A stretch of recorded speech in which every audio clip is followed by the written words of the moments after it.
सिन्दूरारुणविग्रहां त्रिनयनां माणिक्यमौलिस्फुरत्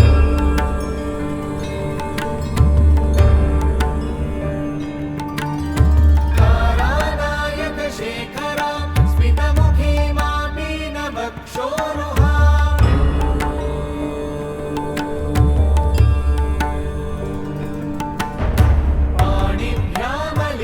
पाणिभ्यामलिपूर्णरत्नचषकं रक्तोत्पलं बिभ्रतीं सौम्यां रत्नघटस्थरक्तचरणां ध्यायेत् परामम्बिकाम्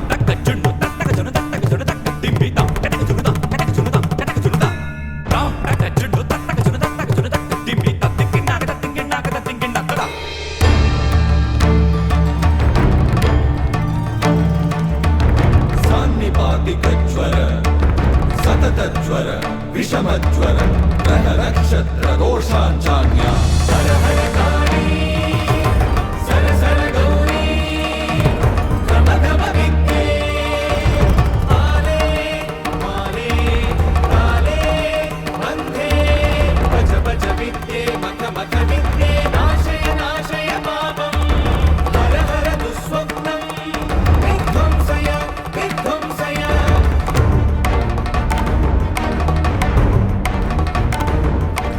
विघ्नविनाशिनि रजनी सन्ध्ये मुन्दुभिनादे मानस्तोषे मानसवेगे शङ्खिनी चक्रिणी वज्रिणी गदिनी शूलिनी अपमृत्युविनाशिनी विश्वेश्वरी द्राविडी केशवदैते पशुपति सहिते धीममर्दिनि गमनी कामिनी Shabari विराटी वाचक्री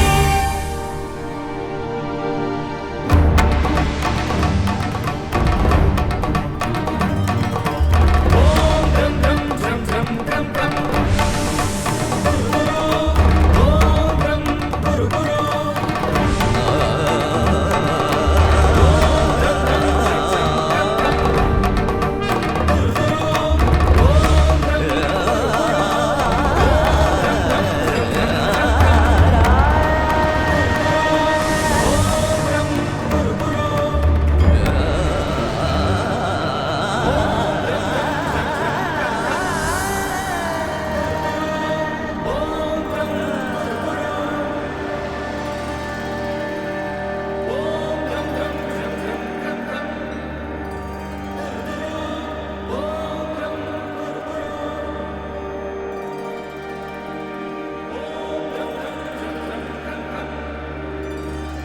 Om Shri Gurubhyo Namaha. Harihi Om. Suprabhatam, good morning. Sumadhyahnam, good afternoon. And Susayam, good evening, dear friends from across the globe. Thank you very much for joining us once again on this global festival of yoga, celebrating wellness. This has been a yogathon that we have been doing since the 21st of June, with 3 sessions a day that many of you have joined along with. And it has been a remarkable journey thus far. We were supposed to officially finish it yesterday evening, but because of the overwhelming response that we have received, we've decided to extend it till the end of the month with a slight difference, which is that we will only have 2 sessions in the morning and in the evening for the same timings. And in this program, we have tried to bring before you a plethora of diverse approaches to the yoga teachings and practices. And what we have tried to convey through all these different sessions is the fact that yoga is not so much about what you are doing, but who you are and how you are doing it.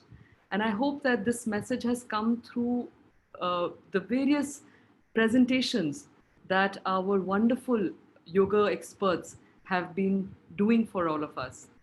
So today we have another very, very special session on music and consciousness by Ladislav Brozman. Ladislav is a violinist and music teacher at the Sri Aurobindo International Center of Education, Pondicherry. So Ladislav, a very warm welcome to you.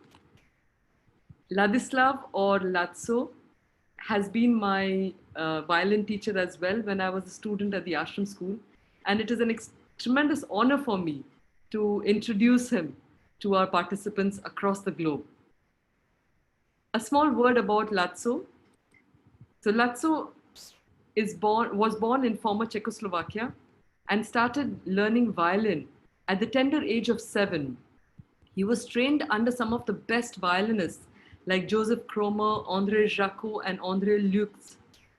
He did his bachelor's and master's in the Conservatory of Zurich, Switzerland, in teaching and performing violin and viola, after which he taught at the music school in Baden, Aarau in Switzerland for several years.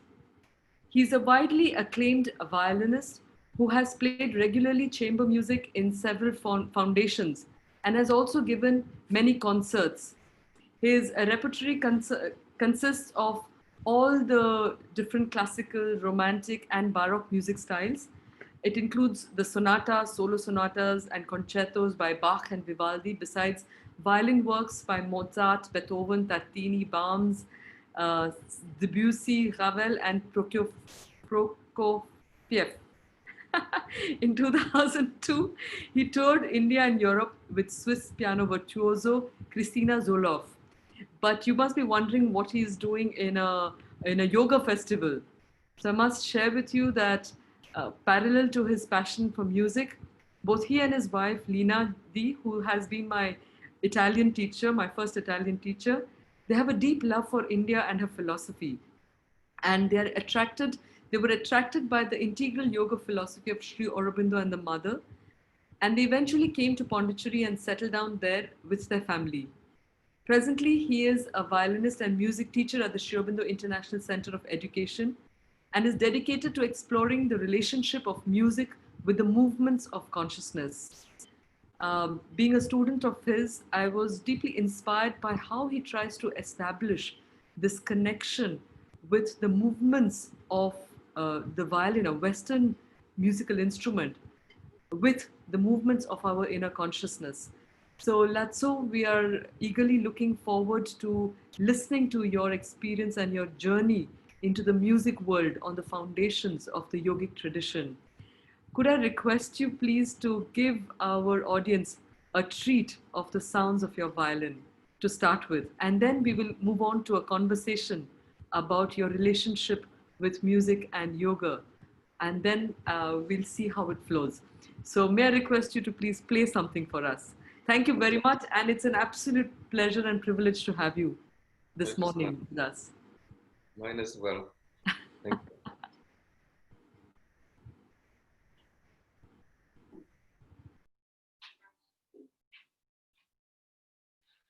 I will play from the partita, second partita, the first movement of Bach.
Thank you very much, Flatso, for treating our soul to some of your beautiful sounds on the violin. So I would like to open this session of conversation with you with the question based on the description you gave about the session. You said that European culture gave you the professional knowledge to become a classical violinist, which put order to your outer workings. But it is India that gave you an understanding of what is involved in invisible terms of what we understand under the term universal consciousness. And this helped to put an order in your inner action. Could you please elaborate on this point? Yes, basically, in the Western culture, there is not enseignement, there is not teaching of an inner kind. You are just yourself, an ego that presents something, and you will be more beaten than, I mean, beaten in the sense that you have your exams, you have your masks, and you are forced into things forcibly to achieve your the necessary handling of your instrument. And so it is not a kind of natural development of consciousness. You are not taught, like in India, that you have a body which reacts in a certain way, that you have a vital that reacts in another way, and that you have a mind which acts again in another way, and that above the mind there is some other mind which is also yours. Yes, there is the soul thing in Europe. It is true. So Brahms had realizations, for example, on the soul level by looking at the Trinity of God Father, Son, and the Holy Ghost, and he realized it there. So the possibility is also in the West. It is not limited in the world, but there is not a clear teaching. Whereas we had a clear teaching here with Sri Aurobindo's explanations about the whole thing, and which helps us, because sometimes it is the body that fears, and then you have to take the measure that you calm it down, that you establish a link with the body, which is quite different. And this is a huge work. I mean, mother was working on the cells of the body, and you know what she went through. And this work, not necessarily you can do, but it is done by a force which is superior to you. So then there are these teachings of Sri Aurobindo of the Kena Upanishad, where he explains that it is actually not you who is doing things, but that there is behind a force which what is the hearing of your hearing. Who is behind the ears? Who is behind the eyes? Who is behind your ideas? So also this one, it is not that you become then good at it at the first moment, but you look in a different way. You look in a different directions for inputs, and you become aware that there is another thing at work than yourself, and this becomes then interesting. Because then it is like when light goes through the foliage of a forest, then sometimes you get a glimpse of, aha, this is the right direction, to work on, even though you don't see it. So it becomes very interesting in this sense.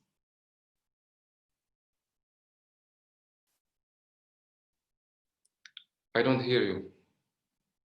No, I was wondering in this connection because you spoke of the Kena Upanishad that presents ideas like what is behind the hearing of the hearing. What is it that hears not with the ears but by which the hearing itself is heard? Exactly. And as a musician, it is very important for you to, the whole sense of hearing plays a very important role. Because it's not only about listening to the music that you're playing, but there is also a connection to a deeper listening that allows you to express something higher, something more beautiful through the instrument of the violin. So, could you share with us a little more about how this knowledge changed the way you were playing music before? Yes, How I did can. it affect your work? Yes, for example, when you put the bow on the string, when you do action with your body, there are directions. The directions are the eyes and the seeing. So this is the connection to into your being as a whole, in that direction where you put the bow on the strings, which is the perpendicular. So before, you did not know that, so the bow was a little tilted. The direction was not very clear. It was not held. To hold something beyond. It was just a utensil to make sound. But now it becomes a utensil of a seeing of a presence, where you can say, when you feel it with your fingers, it is there. So it is there. It is standing like this, and you can give it a quality of standing. Whereas before you could not, because the standing is not held. And this Sri Aurobindo said in the synthesis of yoga, in this chapter, The Perfection of the Instruments, that the holding in the body, it is a power that you acquire. It is a perfection. So it becomes interesting, because if you follow it up, Sri Aurobindo said also that the body is not only, that the body is a means for inner and outer action. It is not just a tool there in which we live, but it is a pedestal of all inner actions. So when you start looking at the thing of holding, look, it is not so easy. I have students and I explain them, hold this direction, and then after 3 years, they start realizing, oh my God, you meant this one. Yeah, and they were struggling for 3 years of holding the direction because the inner sense was not really revealed to them. And only after a very slow process of pointing always to the same thing, to the same thing, to the same thing, suddenly, aha, it is this one that he meant. So this, for example. Then there is the direction of your movement, which goes into the horizon. And this is another direction of revelation of your being. So it is like calling, it is like offering yourself to another presence. That the other presence might take over and take this action, take this direction as its own expression. And the question is then, who directs your mind to that what it sees? It is the first one. Latso. Yeah. Could I also request you to please show it actually on the violin? Like, what do you mean by placing the bow just like that? Would it be possible to just show it on the violin itself? Then we get a concrete idea of the difference it makes. You know, usually there is not much attention given. I have to. Yeah. Not much attention given to the bow's direction, how it stands. Okay. So now it stands perpendicular. Yeah. And this perpendicularity it is, which becomes a pointer. If you see something, the direction is very clear. You don't miss it. If you see a bird in the sky, you can follow it, and you can follow it almost atomic following, you know, the atoms of its wings, and you just go with it.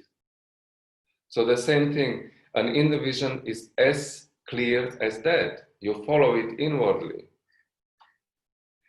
Now, to translate this into a vibration which is also audible for others, you have to do the same physically, like this. Now, if you do like this, it is like this, it is tilted. Can you make us hear the sound of it? So we'll make out the difference. It doesn't mean that it is not beautiful, but it doesn't have the same.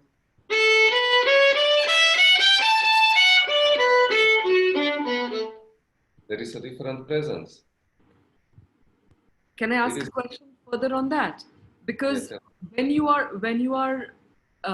placing it straight or whether you're placing it in an angle is a matter of technique. Yes. So how do you connect this to an understanding of your inner working? It's a technical information. Why are you, or in what ways are you connecting it to an awareness of the inner being?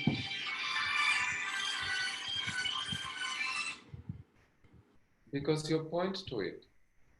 You see, for example, when you want to experience your body, your inner, your being, how do you fix that? How do you fix it in a way that you can follow it in consciousness? If I go around like this and I sit and it moves, you feel it moving. Now, you know, I must tell you, I had this experience when I was a soldier. They let me stand there for 4 hours. And I couldn't move, I had to stand. So this gave me the experience, a kind of yogic experience. What happens if the body comes to a standstill?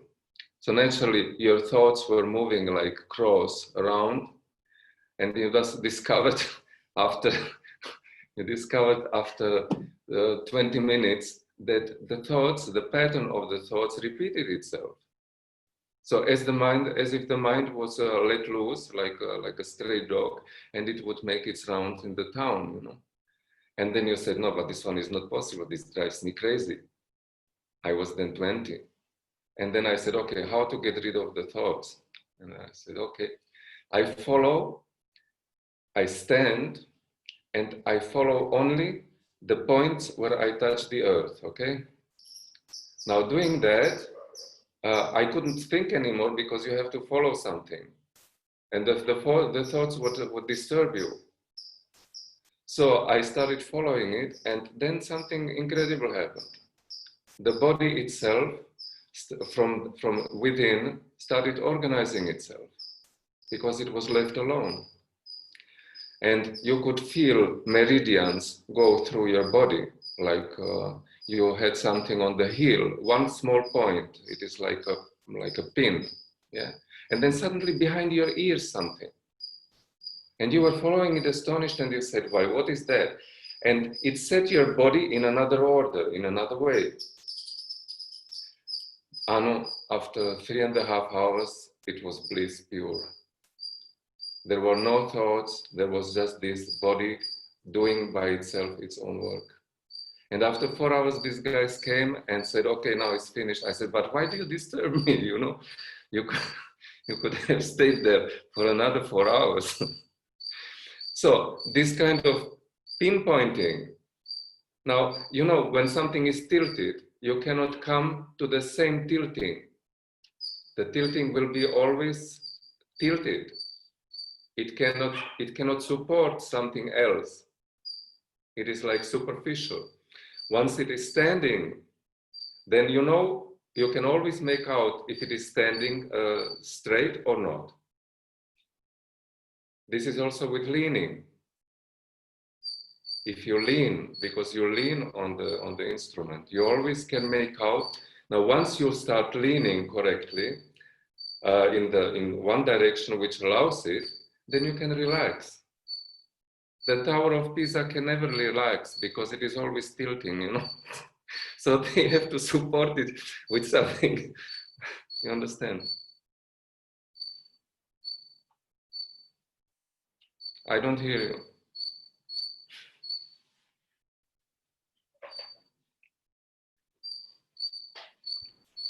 I said that having been your student, uh, this is something that had really struck me, that when you were trying to teach us about violin, it was never about just the learning of the techniques of the instrument, but always a movement first within oneself, a recognition of a certain posture, internal psychological posture, which the Yes, instrument became an extension of.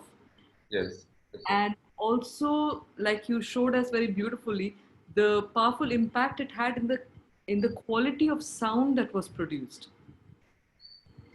it is just another quality, it is true. Yes. So what you just described was how, as a young boy, you already had a yogic experience of first and foremost recognizing that the thoughts are circular, which is what in the Yoga Sutras they say yoga chitta vritti. Just yesterday in my session, I was saying the vritti implies it's a circular pattern Yes, of thought, and oh, it covers many other things, but it's a circular movement. And the yes, fact of when that stops, then you connect with something deeper within you. And in the Yoga Sutras, they describe that as being tada drashtuhu swarupe avasthanam. Then the seer is established in himself. And that sense of pure reflection is what gives the experience of bliss. So, very beautifully, you have, through your own spontaneous experience, described the aphorisms that are given in the Yoga Sutras. So, thank you for sharing that. Now, my question is, you had this experience, then you became a violinist. Did this experience last in your life when you were a violinist in the conservatory and then as a teacher? Or did it come back to you when you again read Sri Aurobindo's works? yeah, this is, you know, you go through stages in your life which determine you, and these are moments. And these moments are of a universal nature which determines you where you how you will go in your life. And excuse me, one of those was when I came back from school. I was 12. I didn't even start having a career, professional career as a violinist. Suddenly there was a moment where I realized that everything is one. It was not a thought, it was not a feeling, it was a realization. And it is like if some consciousness drops inside of you and it says, this is it. And there is a film about a very great painter, German painter, and he had the exact same experience. And he describes it in this film. So I know that it is real. And I said, if you know that feeling or that consciousness, then you don't have to worry about anything because everything is already perfect. And this one lasted for me for 24 hours. Then it vanished. And this marks you so in your on your way, like and it is not from books, it is not from anything, it just happens. But I still remember that, and it is like an anchor point, you know. It is something safe, something that you know that is true, something indestructible because you had the experience, you know. And this is the same thing. This marks you then on your way in your work, like this silent thing, this silence that happened then in military. It marks me that I teach that to the children, to the small children in school. So I know the technique. You just pinpoint the points which you have, where you touch the earth. You just concentrate on that, and then something starts coming down. A kind of silence starts descending into you. And this is the same thing that on the violin, that this centeredness, this direction, it allows this silence to come in. You can do beautiful things. I don't say that in the Western world there is not beauty, because they do very beautiful things. The only thing is, well, what differs this one, it is the consciousness, you know, the silence which can come in. And otherwise it cannot, because you are constantly in movement now. I don't know. Maybe I don't describe it well enough, but it is like the body organizing itself around that consciousness, around that holding. And not only the body, but it allows that things get absorbed from, that visions come. Because there comes this intuition which says suddenly, I would do like this. But these are such small things, you know, these are just hints, indications. And you start following them and it starts developing in another way. This is, for example, about, I show you something. Wait.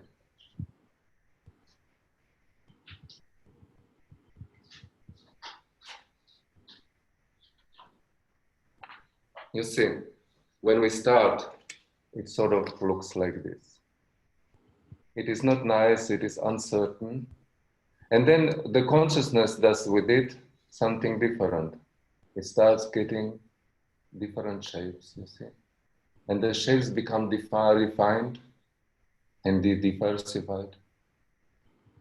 And as if consciousness would find its own creativity throughout. I was doing this one in school when the children were playing. So, but you see, in the beginning, it is all uncertain, like our technique on the violin.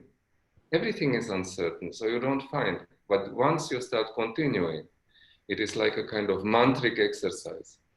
You continue to follow the lines, you continue to follow the lines, and by themselves they start developing into something else, into patterns. And the same thing happens in music. For a piece of music, you need to repeat it how many? Thousands of times the same movement. What becomes then out of that uncertain movement in the beginning until the end? And how are these things important? This directions important, this feeling important. For example, there is this thing of perfection. Mother was saying about perfection that it is something where nothing is missing. It is not something that you have a kind of a feeling of perfection, or you have an aesthetic vision of perfection. It is not that. Perfection is where nothing is missing. Now think about it. Then you go to these five senses, for example. Okay, now how shall I put my five senses into music? So, fine, vision we have had. Hearing we have had, because you hear all that. Now, touch is clear. We have also touch. But what do you do with smell and taste? Because smell and taste, if you read Kena Upanishad, Sri Aurobindo's explanation, they have a place there. Because the smell is the pressure. And it is by the pressure when you crush something that the smell comes out. You know it in the Indian kitchen so well. No? You put spices inside the hot oil and then it breaks open the smell. And suddenly it starts smelling all over. So now you have to put the pressure in order to hold a form. So you follow the pressure in another way than before. Not to give it an aesthetic thing, but in order to assimilate intuitions, in order to give the intuition a possibility to enter into your creation of a form. What is the taste? It is flow. It is how does it flow? It is true, no? So you follow the flow, you follow the, what does it do? What kind of speed does it have? Do I have from this note to this note? Do I speed up or do I slow down? And then we come naturally into the realm of prana and the pranic movement. How does it do? What does it do? And it is quite evident, but you need, in order to practice it, you just look at it, you open this door to this phenomenon that consciousness presents as a life experience, as a consciousness experience, and then it starts working inside of that what you are doing, no?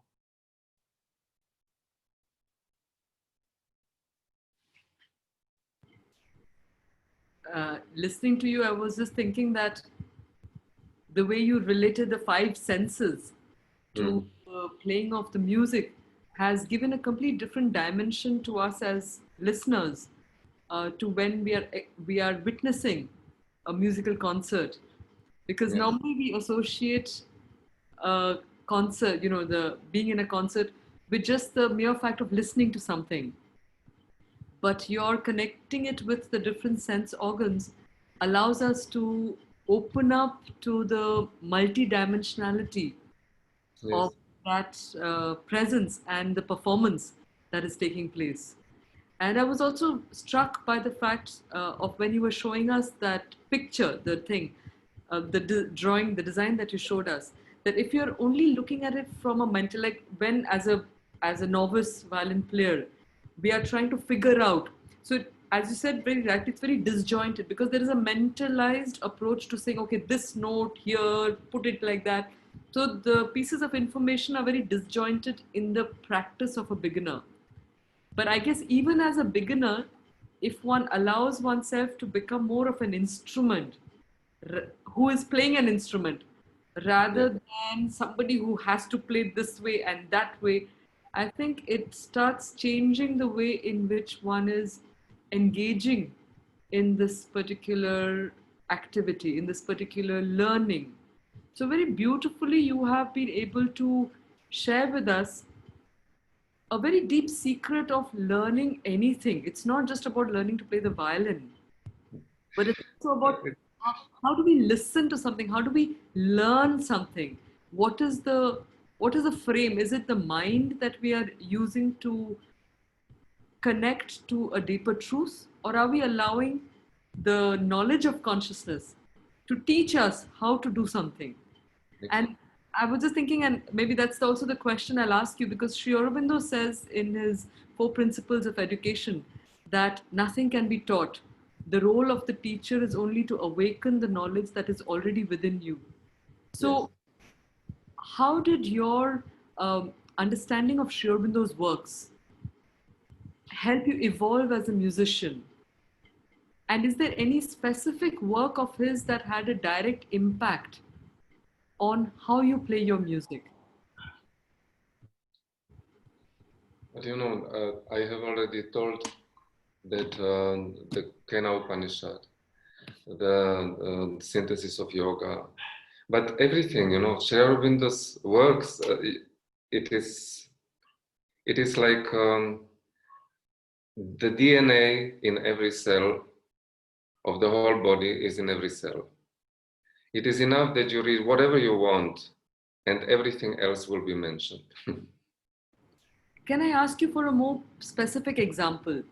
Can you, like, in your recollection of how Sri Aurobindo entered into your music, can you remember a specific thing that you would have read that would have said, that would have changed the way you played your music or changed your understanding of something? But Anuradha, it is not, it is his presence which is in behind every line. And finally, it is his presence and the presence of a higher consciousness, of the divine, call it what you want, call it the mother, that is finally it, because it is now here. It is not something mental. It is always now here. So you want only to connect to that. And whatever it is that connects you to that, it is it. at every moment. And it was also there where you first met it. And it was always there. There is nothing else. So, you know, it seems odd to repeat it, that in heaven everybody will chant to God, yeah, because man seems to have become so independent, yeah, that they don't want to hear that anymore. But there is a kind of inner awakening of there is nothing that makes sense if not everything is involved, if there is not a oneness, because everything else is only hurting us and hurting everything. We see it now. We have to just look outside. And I believe that it is the end, the era of the end of ego.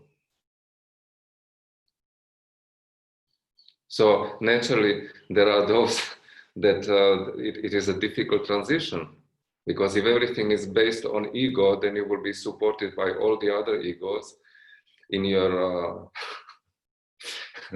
in your bad luck as in your good luck, yeah. And it is everything is just hurting because everything is so divided.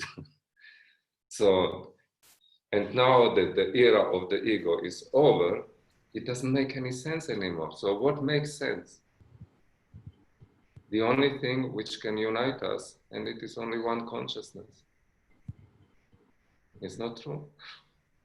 No, it's very beautiful you said that. And yesterday I was fumbling over this quote of Sri Aurobindo's where he says that ego was the helper, but ego is the bar. Yes. And we had a lovely presenter yesterday, a very young sadhu, Swiss sadhu, who walked all the way from Switzerland, the Swiss Alps, and his goal is to reach the Himalayan ranges. And he's presently in Punjab. So his last message also was that how do we let go of the ego and feel more connected? Because you beautifully said that, you know, when we are all in our own shell, ego shells, then it's like trying to please each other and try and support each other on all a false basis. Yes. So how does that, how do we allow that to fall apart and yet retain our individual connection? It's not that we stop becoming an individual, but how do we retain that individual connection? And related to this, I'd like to ask you a question that how have you seen the impact of this egolessness on the playing of your violin? So when you played as an egoistic being at some point, because it's been a gradual evolution as well. So when you were playing from an egocentric point of view, what effect did it have on your performance? And now when you are playing it from a more egoless perspective, how does it impact your performance and your relationship with your audience? And with something above, of course. But you see, Anuradha, it is a complex thing, because all that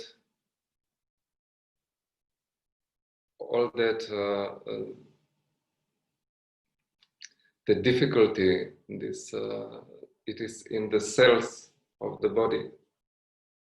You might not be egoistic as such on the mental level or on the vital level, the soul level, but the body itself has in its subconscious is this thing.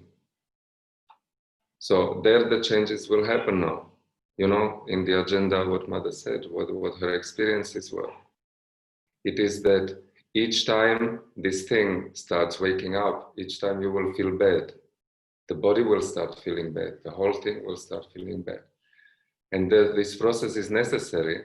It is very uncomfortable, because you see all these centuries and millenniums of beatings, the body being subject to the mind and to the vital of hardship to come up of this inconscient. So it is like 3.5 trillion of cells that are there that have that inside. like a kind of memory of the past, and they don't believe much in egoless thing. So the work is now there on that level. And how that will go, we cannot do it ourselves. So the only thing is to offer and to have faith and to have love for existence. And on the violin, sometimes some miracles happen that light comes in, a lot of light.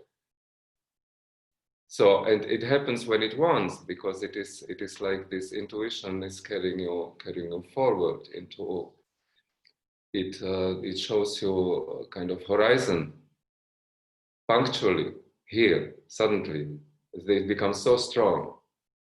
I only to tell you an example. Lately, I was playing also Bach, and suddenly I feel the arm like kind of quiver. How do you say? Quiver, French? Shake. No, quiver, the metal. Ah, like Copper. So the whole body, the whole arm started becoming like copper-like. And it started extending into space. I could see it. It was like the body consciousness would be different, would start becoming universal. Like if it would fall apart and start having this experience of space, of going into space. And it was so astonishing that and then you come back again into the old habits, into the old things where again this all that is inside of the like written as impediments, as neglect of the light. It is inside of the bodies. You can't do much about it. And mother struggled with it constantly, and she said that these two were like two opposite forces. One doesn't want, and the other one is sure, and they fight.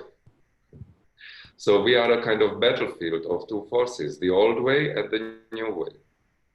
And you can't go around it because we are in the midst of this process of changes.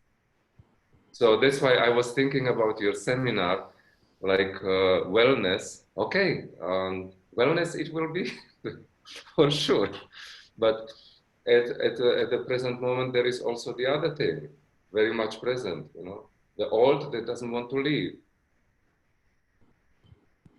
So I cannot say I feel like an established yogi. No, I feel like a battlefield. You know.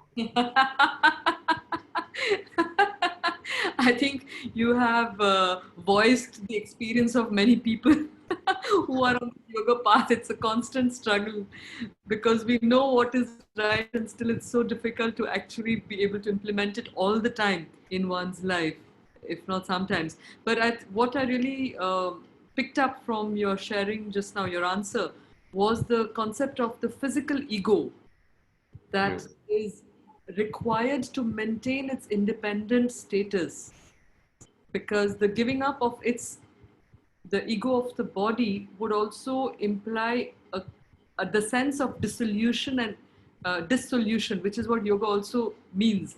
And that is not so easy for the physical stuff to be comfortable with.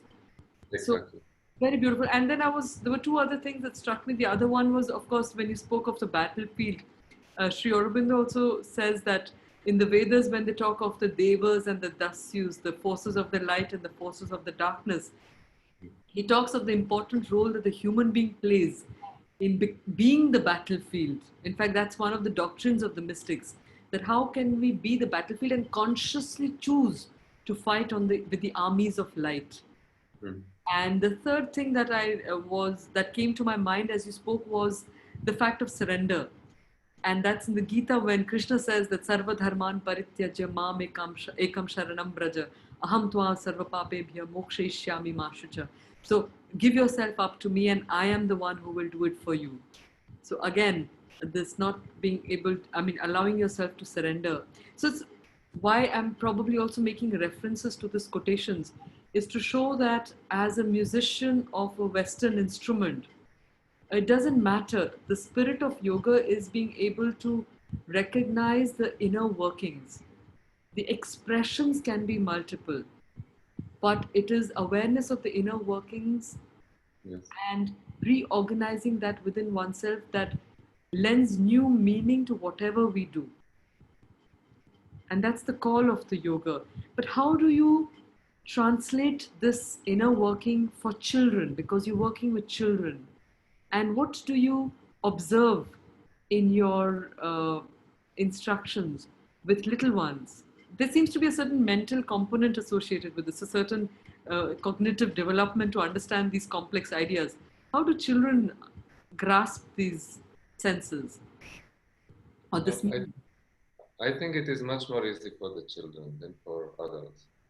The adults may understand it, but they might not follow it. So the children, they are dreamers. So when I say you sit down and you follow this and that, okay, they sit down and then something happens. So when I tell them, okay, now imagine that Saraswati is in the middle, yeah, Mahasaraswati, and she is dancing to your rhythm. So you will play. So you are connected, each one to her sari. So whenever she whirls around, you are moving her.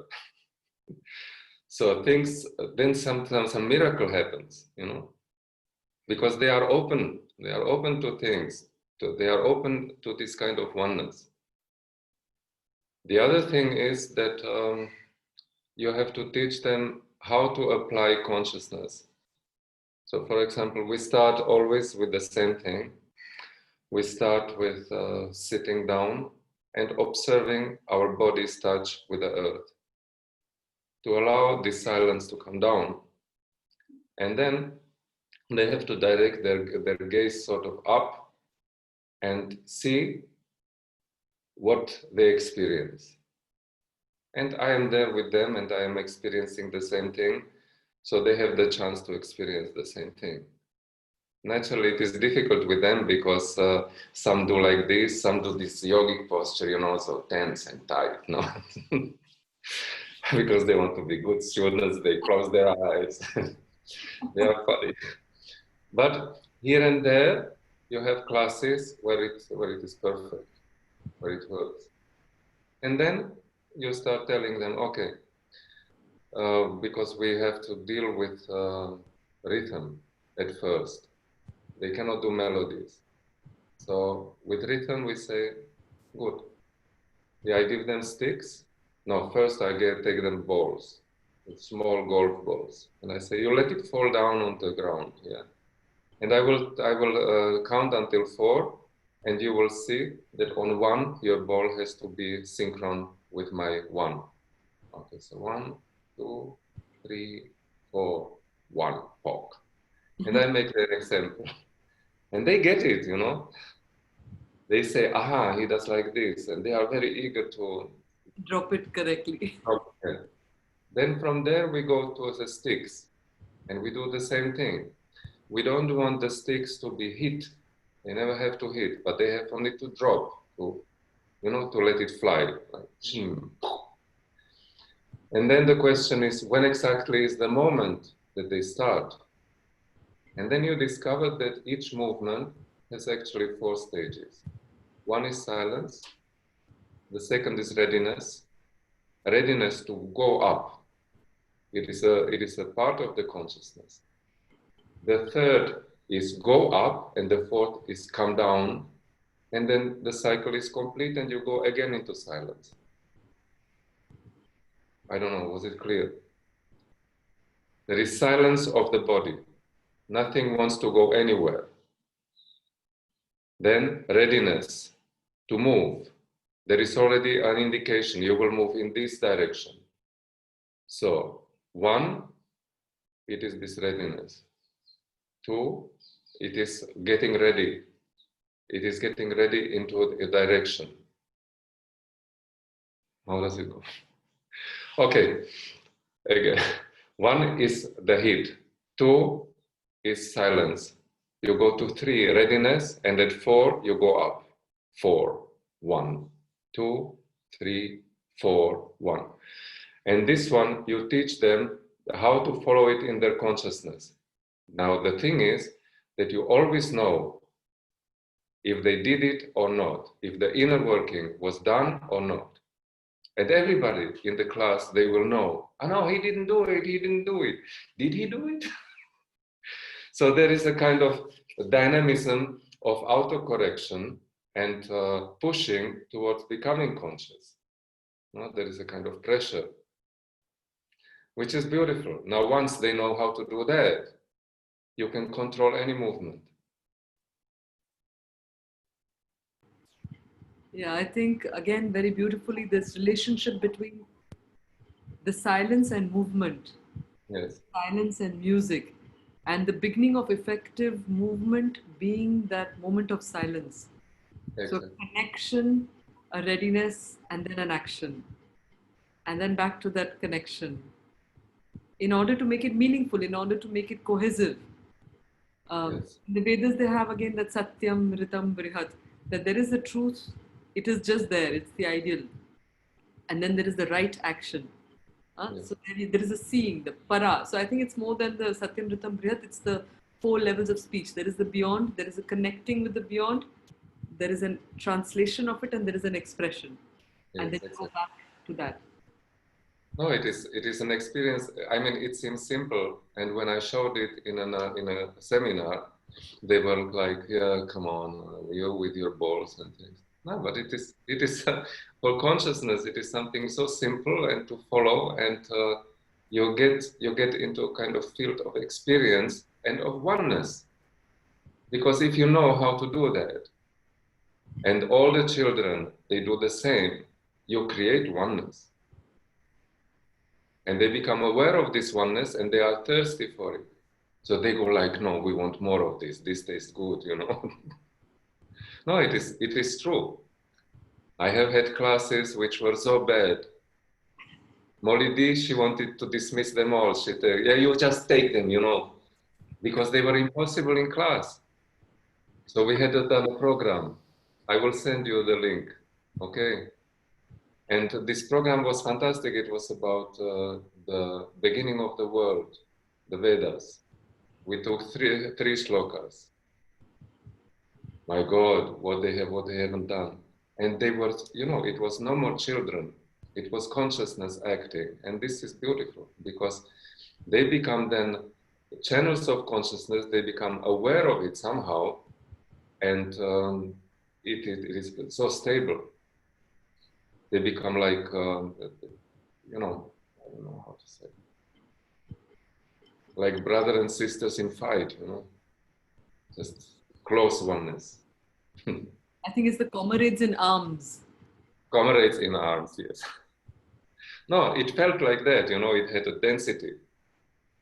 It was very nice. Yeah, I think those children are really blessed, and that's the response of many of our participants here who are saying that teachers like him are rare and his students are truly blessed. Anjuji is saying that from a different part of the world, and many are hungry to know the links themselves. They say, "Don't just share it with Anu, share it with us as well." So, as we move towards the close of this session, I would just like to ask you, how would you like to summarize your work? And what are your conclusions so far?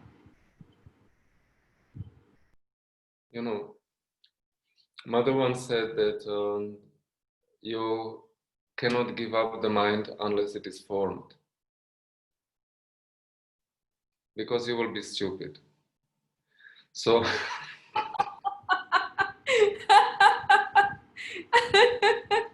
so you develop your knowledge, know things, and then let everything go.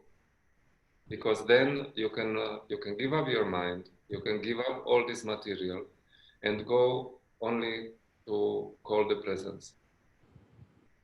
This is my experience, and the presence becomes that point only, and you do everything only for the divine presence, for nothing else. Nothing else makes sense. But if you have not developed the mind, if you have not developed the possibilities of action, then your action will be poor, and it is not possible to work like that. This is my experience, but maybe there is other experiences which contradict it, which I would support also. What you shared actually resonates with uh, the two aspects of education that is spoken of in the Upanishads. They say that all education should have two parts. One is known as the para vidya, the knowledge of the beyond, and the other is the apara vidya, or the knowledge of the world. And we have to develop the techniques that are required to live in the world, and one has to do it to a perfection, but also to recognize that the knowledge of that technique is not merely for the technical knowledge in itself, but because it is a means to help us connect to who we are and why we are here. So perfectly matching with the call of the Upanishads in the whole process of education. So, Latso, thank you very much. I mean, it has been an absolute pleasure to listen to the philosophy that underlies your practice and performance. Could we request you to play something for us now? I feel like There might be more encores, but for now. I feel like a rusted skeleton.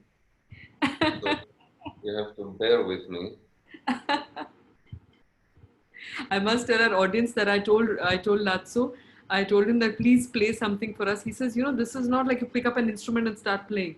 It is a training. You have to warm up your body. You have to awaken the cells of your body in order to produce something beautiful. So that's why he's saying I'm feeling like a rusted skeleton.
Okay, it is unfinished, but What as was everything else. the piece that you played, Latso? It was Bach also. It is from the Adagio first Okay. And sonata. we have Perinkulam Ramnathanji who's saying that, who's expressing what many of us felt. He's saying that this was divine music. So I must also tell our participants that when Latso plays, it's not just the music that touches you, but also his entire presence that conveys different depths of what you experience.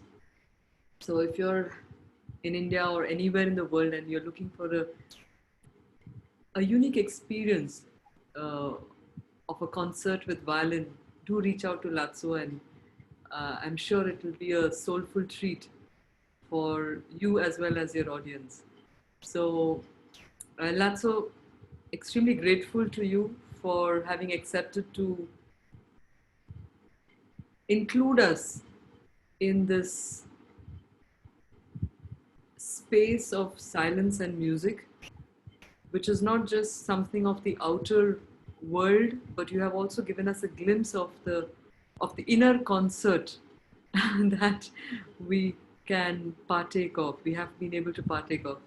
So, thank you. Bahu dhanyavadaha. For this possibility. Yes, but I have a few questions. So I'll ask a few questions and then come to you for your contact details and your message.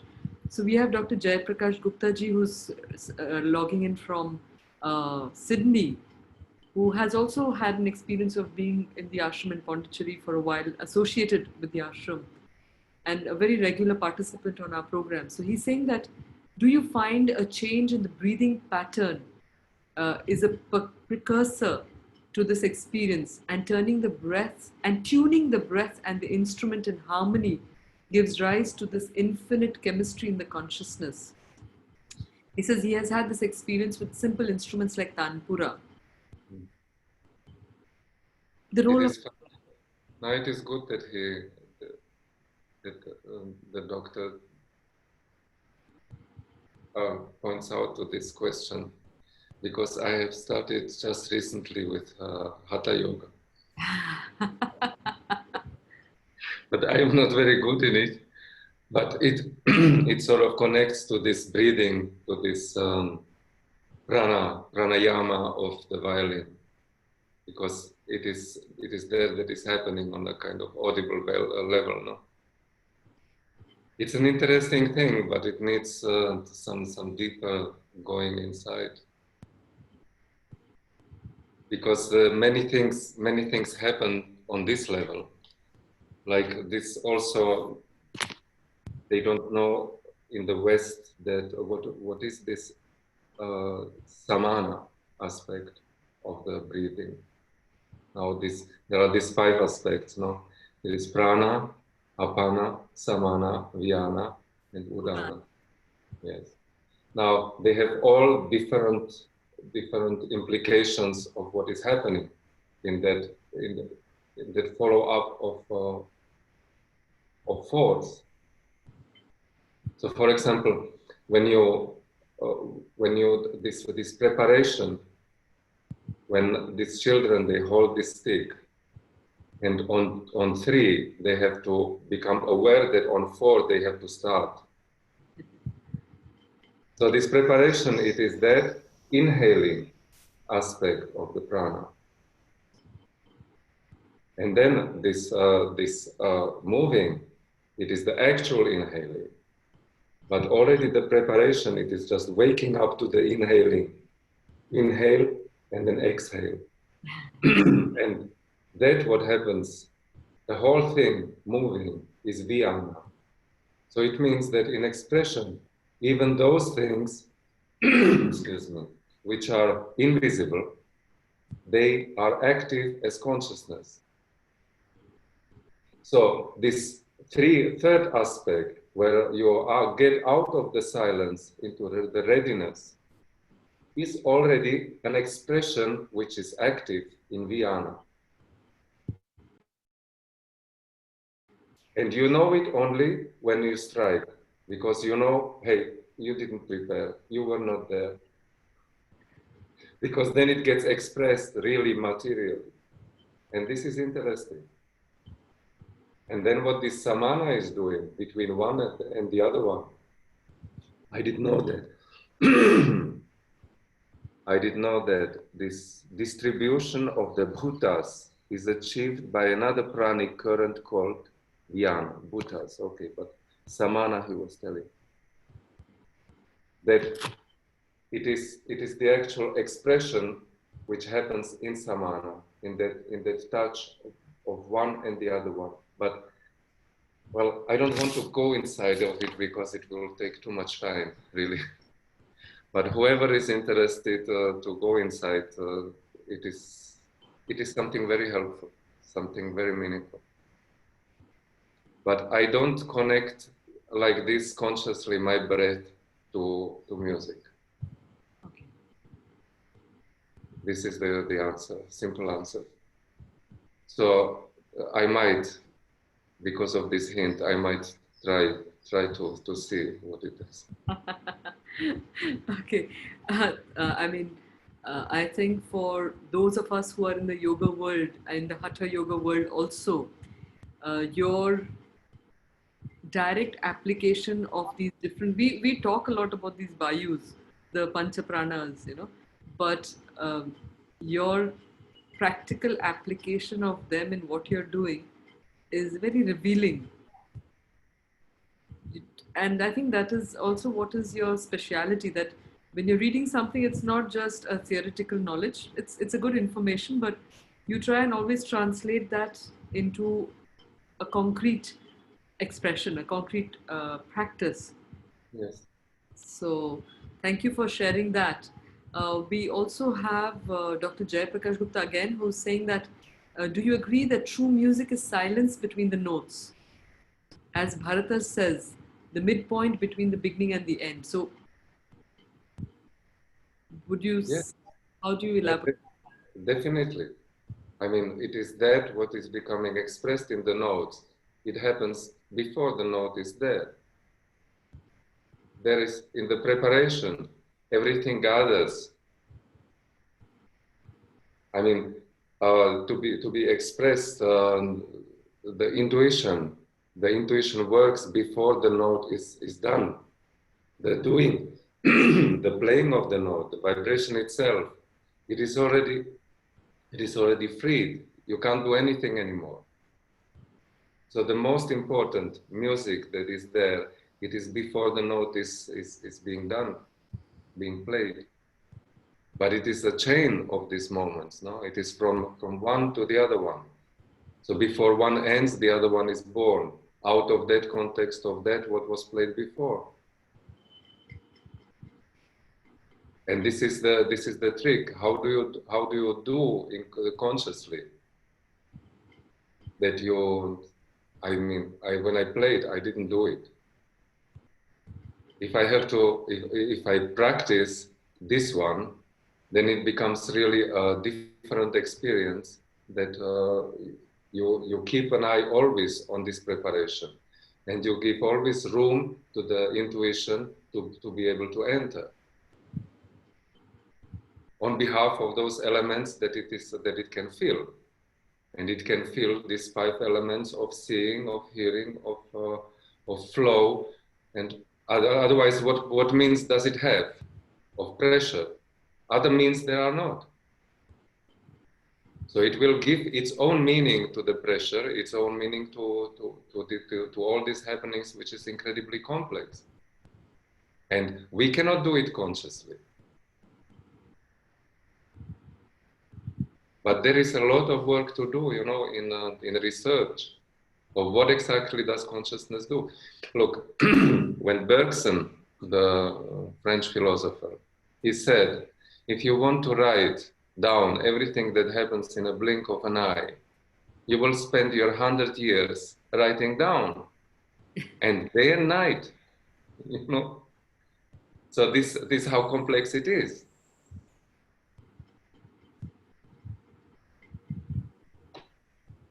Okay, so we have a long way to go. We are just in kindergarten. There's one of our participants, Ila Pandya ji, who's saying that it is the journey from Swara to Ishvara, that silence to the expression of something deeper.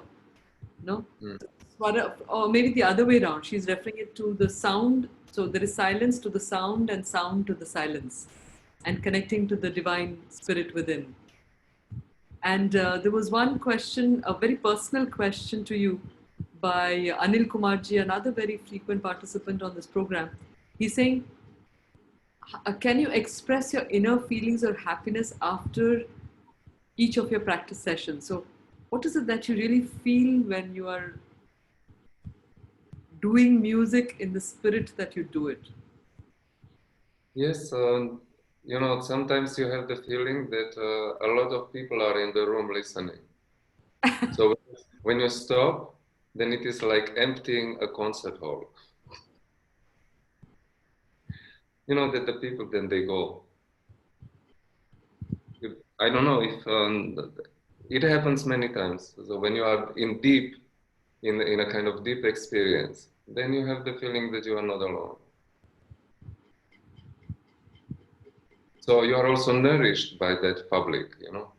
It is not only that you get inspired by universal consciousness. So they can inspire you, nevertheless, if you see them or not. How do you know where all these intuitions come from? They come from a universality, no? So sometimes things come from the universal consciousness. You have wars, you have people who suffer a lot, you know, who go through very difficult experiences, and then suddenly they enter into your room and you give them some voice. I don't know. Then it is a delicate thing that happens, especially with Western music, because it is very prone to express also this kind of thing. Indian music, no. Indian music is in the skies, in heaven. But Western music has always this touch of suffering. Oh. Like it is. I mean, if I would play, if you hear the interpretations of Western music, and if you listen to Oistrakh, for example, he has been in Stalingrad during the war. If you listen to Richter, he has suffered enormously. And this generation of post-war musicians, even after the war, there was the Stalin, and they suffered a lot. So you hear it in their music a lot.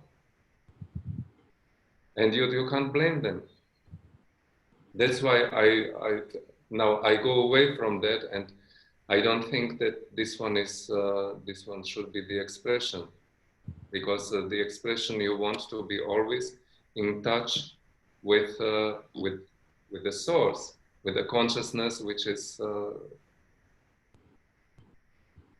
how do you say?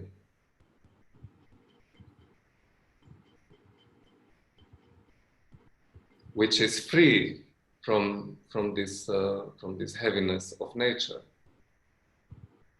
Because you want that it is this consciousness which is free of this heaviness of nature, which has to take over the nature.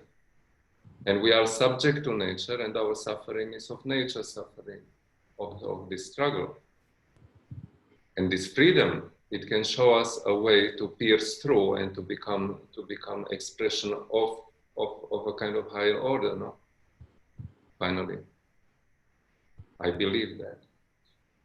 This is at least what Mother and Sri Aurobindo were saying.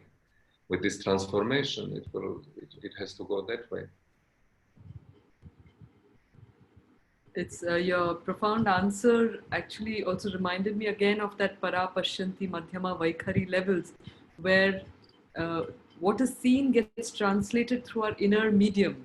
And if that inner medium has undergone pain and suffering, like you're saying, then the expressions will be colored necessarily by that shade of what one has gone through.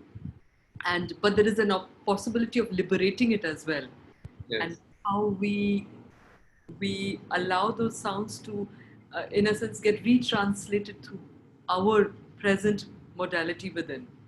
So I'll try and, this is the last question that I'll take, and I'll try and combine two questions because you spoke of Eastern music and Western music. And so we have a question from Siddiqui Ekharji, who's saying, she's also again been a very regular participant, and we're really grateful for a lot of these people who've stayed steadily on this journey through thick and thin. I would say there's been a lot of demand on their time, on their presence, engaged presence through our sessions, but they've been always there on the dot and responsive in a very open manner. So she's saying that, Ladislav, do you prefer teaching Indian style where students sit next to the teacher for years in the beginning, or Western style where there is a set program of notes, tunes, songs to be learned by the students and to perform to the teacher? That's about the teaching part of it. But about the music itself, we have another person called Shoibal Chakraborty ji from Mumbai, who's saying that, sir, as a layman in the field of music, I have a question. How do you synchronize Western classical and Indian classical music? For us, it looks so different. So, how would Well, you answer that? you know, it is consciousness is tainted with culture then. It is true that Indian music, it has a level which the Western music has not. So I experienced many times coming to great musicians, Indian musicians, and they formed a kind of atmosphere around them, which was very dense. So it was like you have to knock on the atmosphere. May I enter? May I come with you? Then you have to open the door and they let you inside of their atmosphere. Or things happening of musicians who were not great musicians, but music was Indian and music was great. So I saw circles of light coming down like this. And I was saying, well, what is that? How come? This is not a great musician, but he managed to make it come down. So it is, and I never saw something like this in Western music. But what I saw in Western music, that it pulled me out, and I was sitting while playing like 2 meters behind me, watching like this. It was a Bach oratorium or something. I remember very clearly.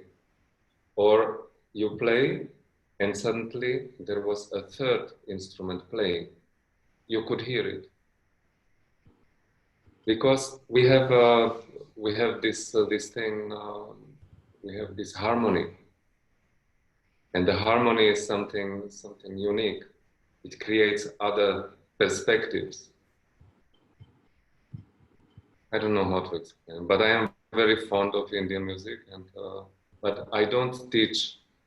But I believe that from this part of consciousness that I was telling about, um, I know that there were some singers I met who were taught the same way.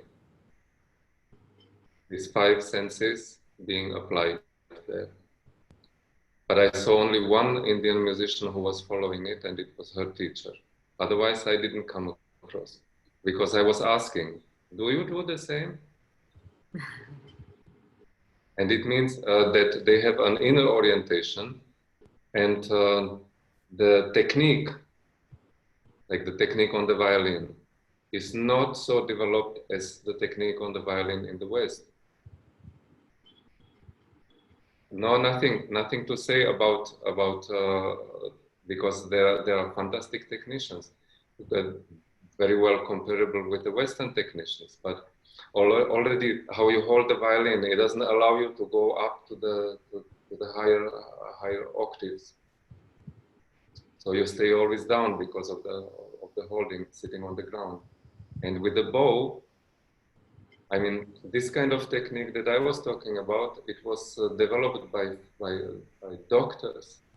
There was a Dr. Steinhausen in the around 1900 who was reflecting on it very much, and he was aware of the implications of the whole body because he was a doctor. But he loved the violin, and he developed this technique which I'm playing, which gave me my teacher, which allowed me then to do that what I'm doing. And the first question I didn't understand. What was the first question, Anurag? The question was that the teaching style. What is the teaching style do you prefer? In the Indian context, it's more of sitting beside the guru and absorbing from the presence and the teachings. And the second one is more the Western style, where you have to just there's a set program of notes. It seems to be more mechanical in my understanding of the question, where there's a set program of notes, tunes, songs to be learned, and you have to perform. No, what we do, it doesn't matter what we have in front of us. This is secondary. The primary is the consciousness which is being applied. So you have scales. What do you want to do? You have to learn scales. You have to learn the fingers now. But you learn how to put the bow, how to get this experience of holding of holding something, some direction. And as I told you before, after 3 years, you have then the experience, and then starts this coming out this joy. Aha, it is this one. And they have a very fine sound from the beginning, because it is the consciousness which precedes the doing. It is not the doing that you try to manage to transform into something.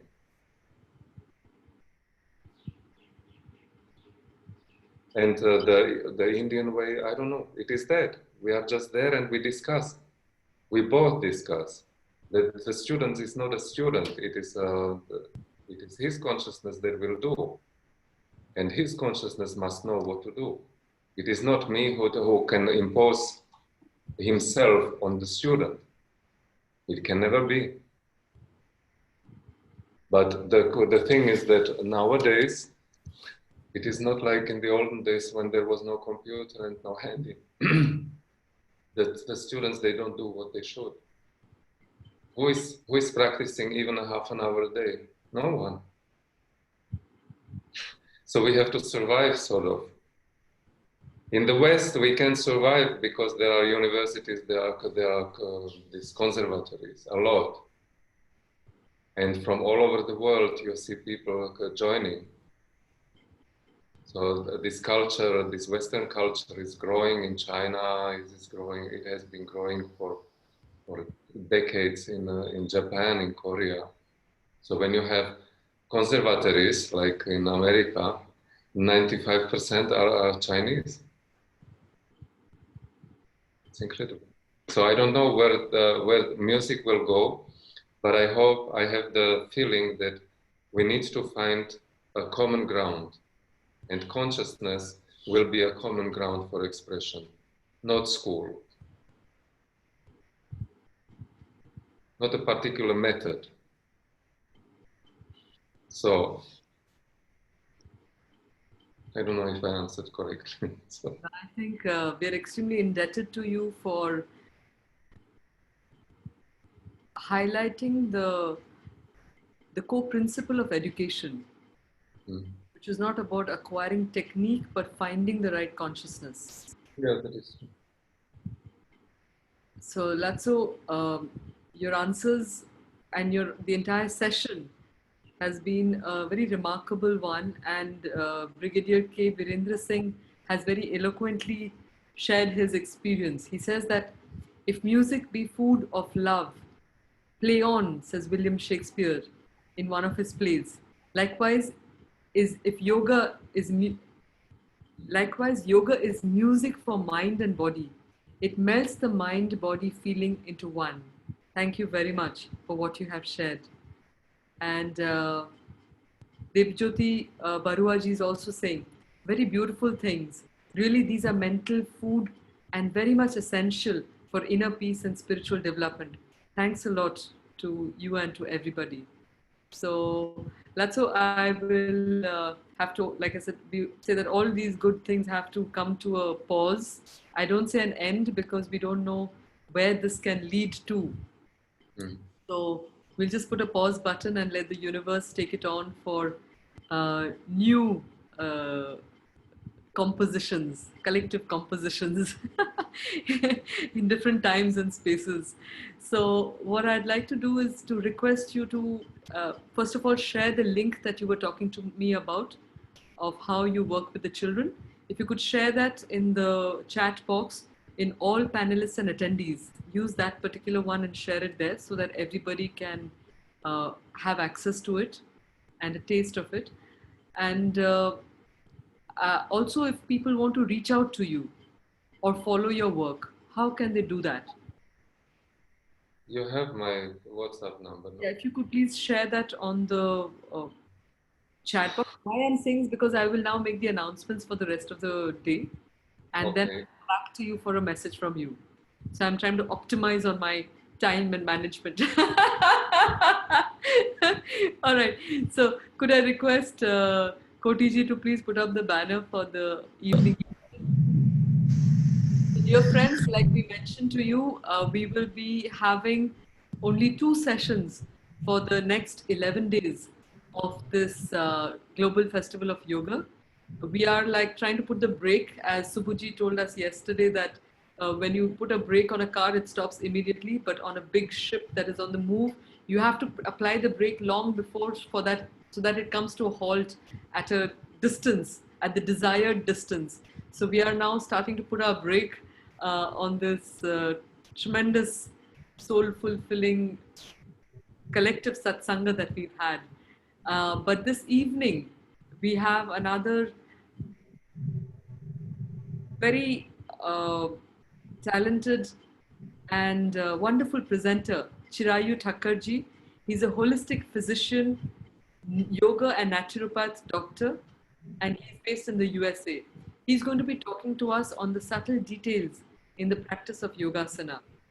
So do join us again from 7 to 8 in the evening for this session to see how what we've learned from Latso's session, this working of nature, of the working of consciousness, finds expression through yogasanas as well. So back to you, Latso, now. Thank you, Kotiji. Yes. Latso, Oh, I have, okay. I have maybe just a quick question and then a request before I come to the message. So the question is that we've moved into the digital era in a very big way thanks to Corona. If you have done any online teaching, does the digital medium affect the quality of your instruction and the learning?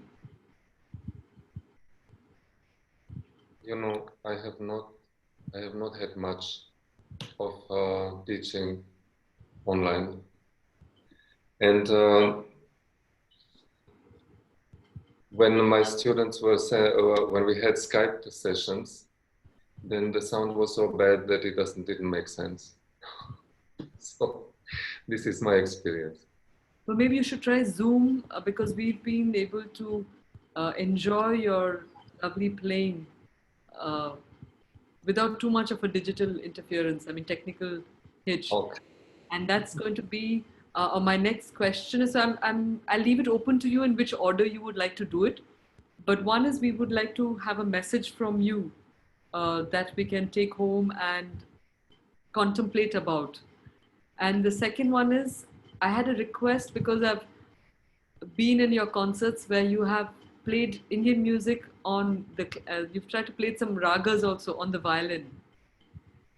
So it was a request to you to maybe play something for us, some Indian raga. Impossible. Impossible. I honor the Indian musicians so much, you know, and I know what work is behind, and it is impossible for me to do. I am sorry, this I can't do. Okay. It is that I tried to come close to Indian music, but I noticed it is like playing another instrument. So if you want me to play cello or the organ, I would have to undergo the same treatment. No. I have friends. They are percussionists, and they say everything else they can play: African music, jazz, and rock, and whatever you want. Indian music, finger. They say finger back. Put your fingers away. Too difficult. So they have immense respect for Indian music, and me too. It is the same thing. I tried, you know, I tried even to listen to Indian music and follow what you follow. Each of you in public, they capable one, down, ting, bam, down. I can't. I lose myself in all these notes. So for me, it is so difficult.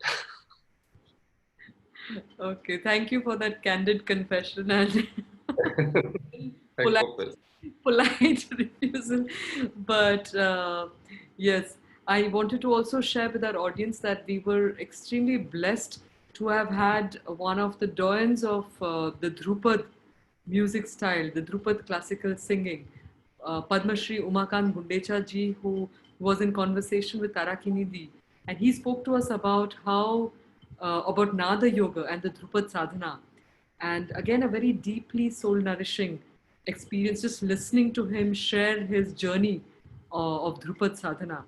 So do listen to all these sessions. I wanted to remind all of you that whatever you have missed is available again on indicayoga.com, Indica Yoga YouTube channel, as well as on Indica Yoga Facebook page.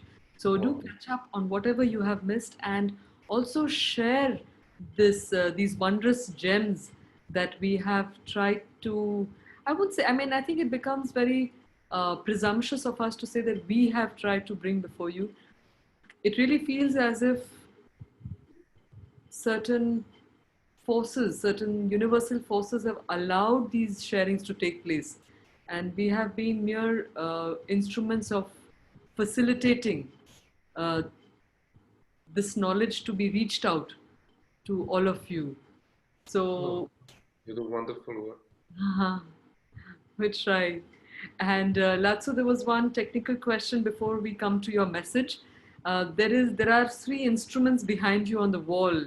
So there was some curiosity by Veronica ji, who wants to know what are those instruments that you have on the wall, all string instruments. Would you like to just introduce us to them, or introduce them to us rather? These are Indian instruments. Could you just name them? Do you? One is the one in the middle. It is the Greek instrument. How do you call this instrument? Anuradha, you know it. No. You play with the violin. It's not. Yes, you know it. I mean, it's beautiful. That's not fair. I'm not supposed to know everything. All right.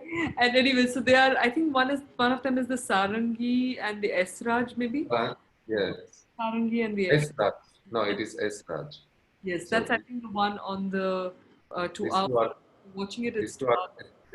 Yes, exactly. So that one and that one is esraj. Yeah. That one in the middle, it is the Greek typical instrument, and I don't know its name. Yeah. All right. No problem. So, Latso, would you like to share a message with our audience? What would you? I already did. One last thing. One more. We've had quotable quotes, but what is one thing you would like to leave the audience with?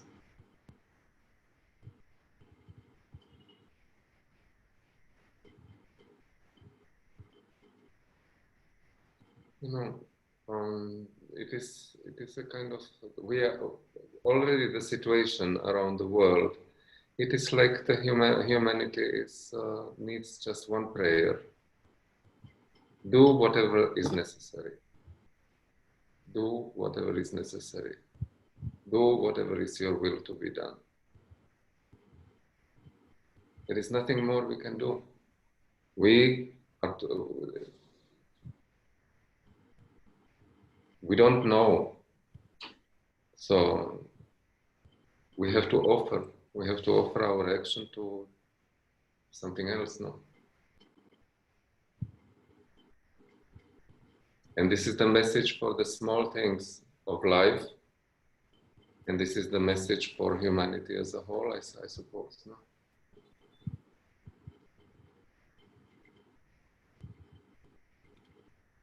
Yeah, the mother also says that let thy will be done. Exactly. As the final offering and surrender. So this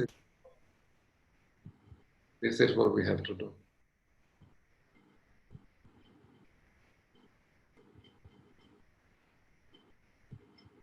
I think the audience will resonate with me when I say that what you shared with us has been a very precious gift. And for me personally, it was very nostalgic, and I felt again 20 years younger just sitting and listening to you and not attending just a music session where I'm trying to learn some violin, but it was this soul uplifting combination of a philosophy, of philosophical learnings, technical musical learnings, and just your presence. So extremely grateful, and I share the feelings of many of our participants in conveying this to you. So thank you for making it possible for us. Thank you for coming and sharing your... And I liked also to be with you again, like brother and sister, normal. Having a kind of conversation about all these things, which it is always good to be in that atmosphere, no? Yeah. And to create an atmosphere of going forward. Yes. Thank you very much. And to your team, Anuradha, Yes. to all of them. Bye-bye. Bye-bye. I don't know, Vinaya. Vinaya, would you want to say anything? Are you there?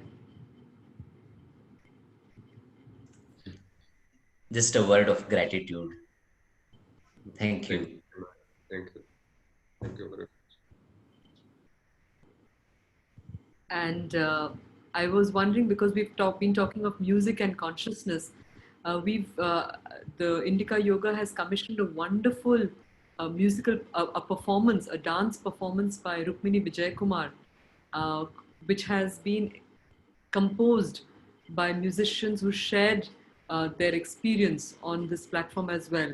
And it's a very different genre of music and dance to accompany it, but it is worth listening to find the reflection of the consciousness in a different mold, but the spirit of surrender being identical.